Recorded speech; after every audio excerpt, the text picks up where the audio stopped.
తమిళనాడులో ఎన్నికల రాజకీయం వేడెక్కింది. 2026 ఎన్నికలకు అభ్యర్థిని ప్రకటిస్తున్నారు టీవీకే అధినేత నటుడు విజయ్.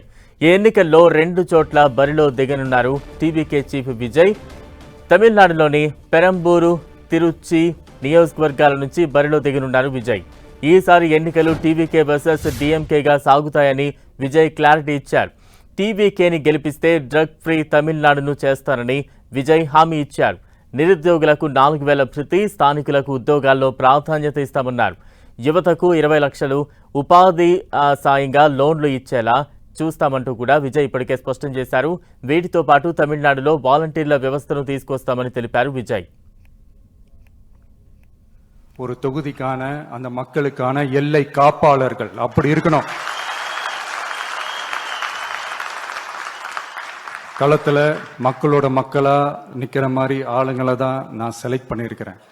நான் எல்லா இடத்துலையும் எல்லா நேரத்திலையும் ஒரே நேரத்தில் நான் போய் நிற்க முடியாது இல்லையா?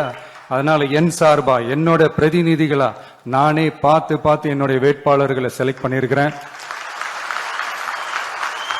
எல்லாரும் சொல்ற மாதிரி தேர்தல்லாம் கிடையாது. இது இருமுனை போட்டி மட்டும்தான்.